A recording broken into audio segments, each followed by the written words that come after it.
attraction, no? So ang muli ang Lugait, this is ingon si Mike kanina sa may festival ninyo dire. Kanina picture mo niya nga mong Lugait Dance Festival. Initially sa una gibutang panahon sa piyesta. But nakita na ang piyesta daghan na kayo activity gibalhin dapit na pud dito sa mga Foundation Day.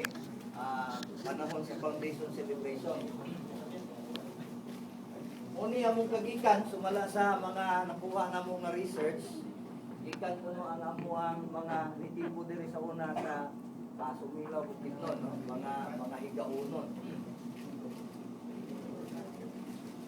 Ang Lugait nagikan sa pulong nga Lugait, no? Nag-discover kini itikan ni Jose Amay Salibo nga gikan sa Sumilaw Bukidnon.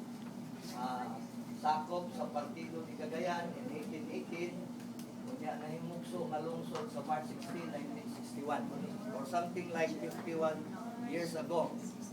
Through the effort sa among lolo ni Siaon, nga mo'y former mayor sa Manticaw, nga sakop pa ang Lugait at that time. So, iyahang i-advocate nga ma-separate o muning nahimugso ang Lugait. Si Alejandro Oy. Taga-dili po na si Alejandro. So, Lugait, second class ng munisipyo, adunay 70 million ng annual budget, 8 ka barangay, 9 city,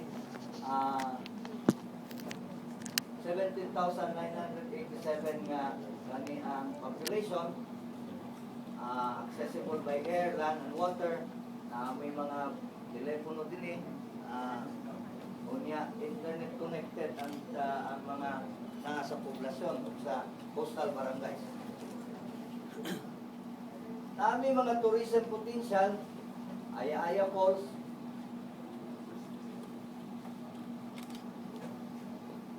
ani akong gi-appeal ni nga tourism potential gihapon. Siguro gawander mo sa may naa dinha sa planta sa semento. Dako ni nga producer sa semento ang amuang Holcim Cement Corporation, no? But ako ning giingon because again akong ibalik tong istorya nga dili kayo mi indulge sama sa inyong kasagaran gi-expect sa kanang traditional nga tourist attraction like atong mga falls, mga beaches, but ang usa na mo ikapanghambog kani nga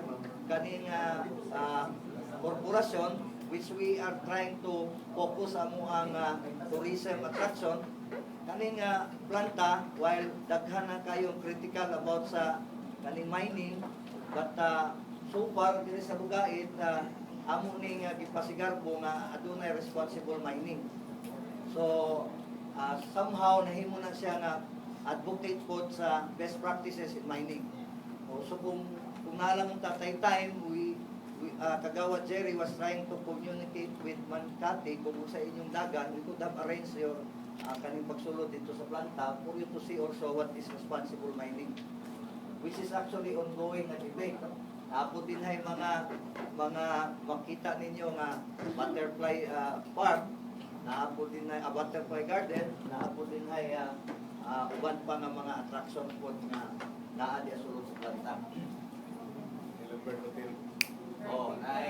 Bird Hotel, Butterfly Park, the Social Development and Management Program, amo po nang ipasigarbo, nag-undertake po in coordination sa mga stakeholders sa planta, Mines Rehabilitation Fund Committee, one of the members ang mayor, usab ga-undertake po o best practice in mining, ang multi-partite monitoring team, which is also kani ang part and parcel sa mga best practice, ang community relations, unya dayon ang ilahang compliance sa ilahang environmental protection plan, no?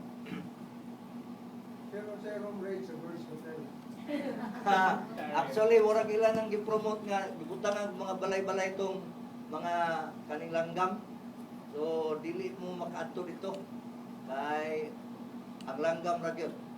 Mura na siya parehas, dako lang nga version sa naatas mga kanang mga dubs nga mga balay, murag dako nga version na kay murag tuam ginatunga-tunga sa minahan.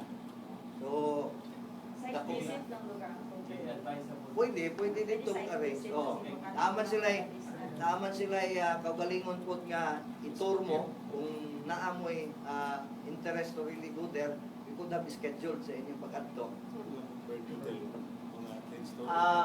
Tourism potentials, we were trying to product sa to package sa una nga ipanghambog na mo nga events capital of Misamis Oriental, no? Dakan kayo may mga activities dire through the years, no? Kananglit kanang mga pictures uban din na nami mga agro fair, nami mga contest sa bangka, nami bibingka festival, nami dire kaning mga chair dancing, naapod may mga night cafe. So, muna isa sa amo ang mga tourism potential din.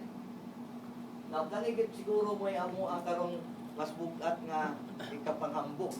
Because where best practices is not only a must but a way of life. And welcome by the way to the outstanding municipality of Lugait.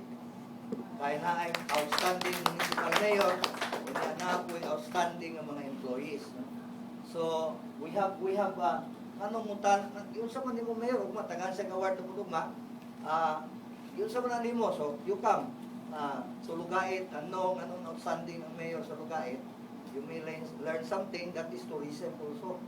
Just like medical tourism, isa ba yung magunahon na sa una nga maayo na ang impact na magpahilot, magpamassage, and all of a sudden, i-promote na sa Pilipinas, ang sikat ng Pilipinas karon na. Maybe if you want to know anong outstanding mayor, anong outstanding ang SRE mo, anong outstanding ang peso, ang civil registrar, anong clean and green kaning lungsod, child friendly, anong Hall of Famers sa Sandugo, Kabalikan, anong outstanding ang Sangguniang Bayan, na outstanding archives, nganong na champion ng kabataan, outstanding website, Gawad Kalasag, Seal of Good Housekeeping, the other Monday, nakatawat ang Lugait sa Seal of Good Housekeeping, kunya gabay for pamanang lahi nga award, no? Muna among gipasabot nga dili parehas sa kasagara nga kaning tourist attraction. We're more of kani ang transfer of technology kung naa magali pulong ingon ana. Now, we are also home to best practices in governance. Other sa mga awards nga among naisputan kanina, like Asdang Lasang, this is our reforestation nga program. No? We ask the people sa coastal area, come to the Asdang Lasang sites, help us plant. Pero before ta mag-plant, magbanding-banding ta, bibo-bibo ta, then plant tomorrow. So, sa kami o Friday sa BA, magbanda-banda dito, inom-inom, pagkabuntag kadlawon, tanom, paguman, nairapos-rapos, ulit. Parang pista sa Lasang. Marine Sanctuary, if you want to dive, next time, you bring your tools here, we can expose you to a good experiment din na sa isa ka site na mo.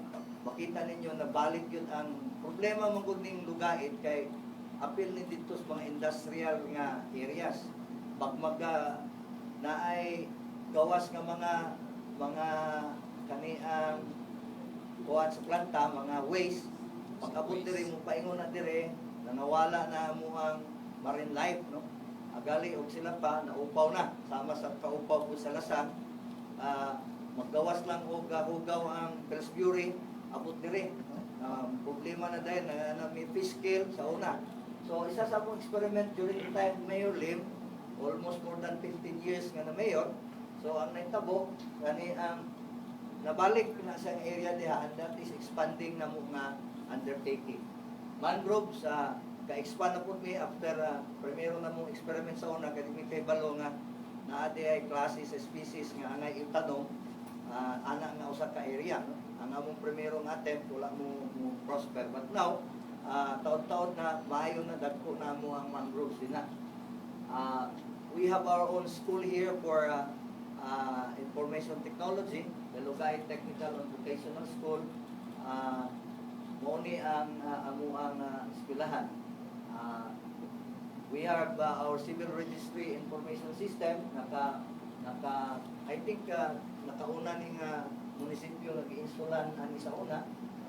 skills registration system, una ni nga murag pilot area sa tibok Pilipinas.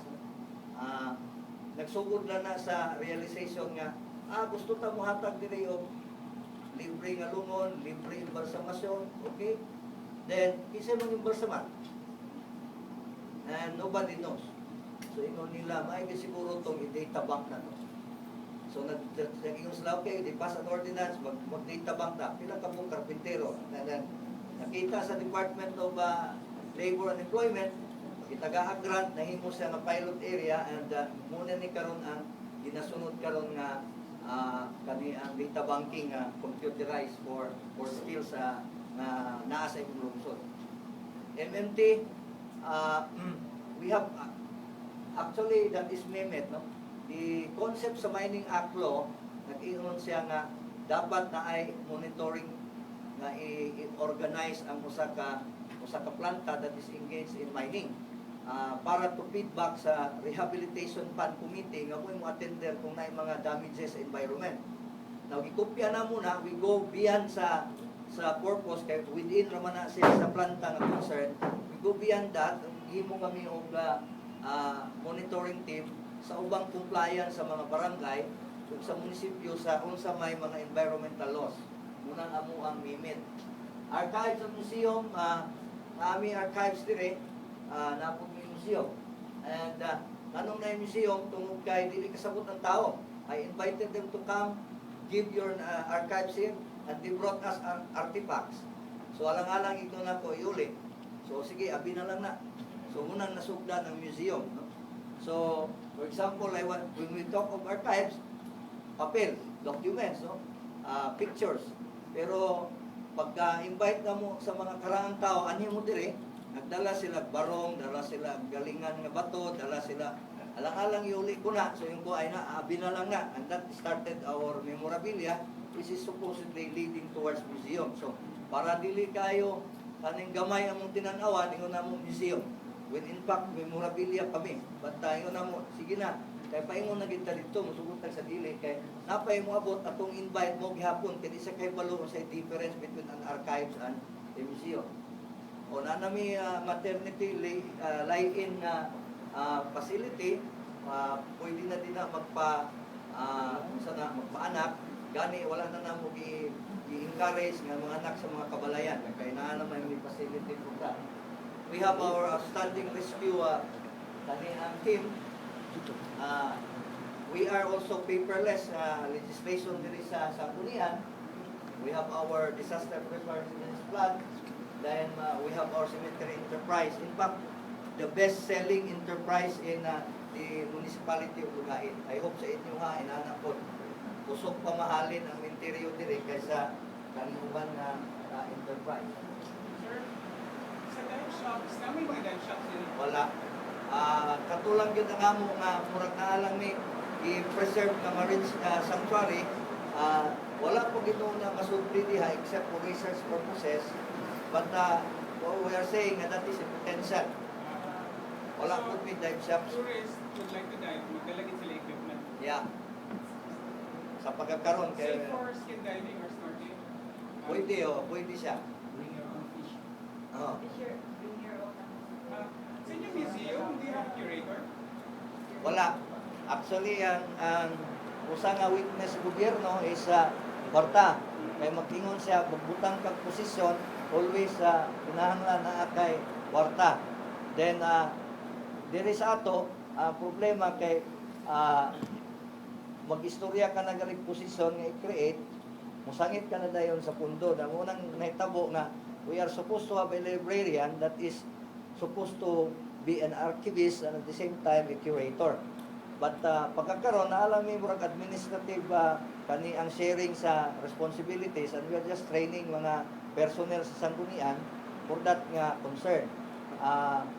Lately, we went to Lights, ang kagawad nga venue, for that purpose. So, we have designated someone nga, okay, ikaw lang in charge sa archives, ikaw in charge sa museum. Good for the archives, kaya murag taod-taod naman yung undertaking, taod-taod na po ang mga personnel na exposed o sa trabaho. Museum, we are still coordinating with the National Museum ang nahitabo tungod sa mga bagyo, sige kapuspon-puspon na ilang basic museology nga training. No? Last week I was informed by a colleague na napuspon. So hulat-hulat na po. The archives of Lugait is kani ang established with the assistance of the National Archives.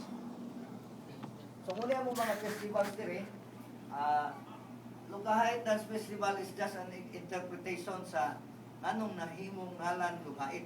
From Lugait to Lugait. Ang among manggod dire nga unsa na kani ang gitawag nato og legend. Sa una nga time daghan mga pirates nga bisita diri gahapit and gapangilabot sa mga kabtangan ug mga kinabuhis tao. Then nagmeeting ang mga tao, nag-ingon sila nga ato ning panalipdan atong area manimalos ta sa gibuhat sa ato. Then everybody nga manhi diri nga pirates will be subjected to what they call Lugait.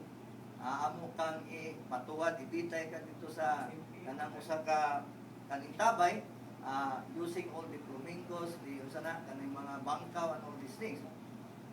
But it reminded me kaganina, I was reading from a professor's blog. Nanaway na po siya kadito sa Iligan na mas lagi tawag og kanang Diandi Festival. Kung siya dili man guna mo nang Diandi karon compared sa Diandi nga sakto, which is actually correct kay kanang murag commercialized. But kani klaro ni it's more of gali I was trying to make it more authentic. Kaya wala maglisod mong connect ang karaang history ug ang karon. Like I was trying to, okay, maayong tao, ang inyong dance steps should be the authentic higaonon dance steps. Although sambog-sambog kay wanto mo po ng taga-Marawi mingon po nga appeal man mo dinhi sakop mo sa una. So pwede po malanaw. So kung awa mo po material, so yun po, I'm asking the history department of IIC to help us come up with this kung usay sakto, no? Basta at least we're trying to be authentic sa amuang festival. Kalag-kalag, bibo amuang halinon mo gud ang momentaryo unang naging mo festival. Halinon kay that is we started selling our material during a kanihang ting kalag-kalag. Kay manguli man ang dili taga dire niya na wa pa man mahalin ang mga lote. So nagsugod mi and that started the kalag-kalag na may mga the usual ko nga trick and trick nga naay mga kuan ay banda ana. Pero gidugangan na nila og mga added values. Pwede na libre massage, manicure, pedicure, alot during sa Kalag-Kalag Festival.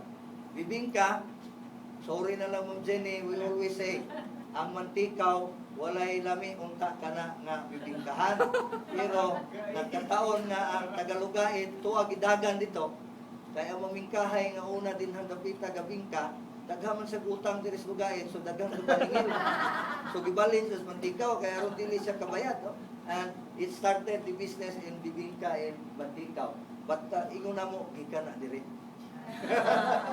Culture and Arts Month sugod og November last week until 10 of December. Then Municipal Tourism Month. Mura ni kasagara amo ang festival karon, no? So balik-balik mo dire.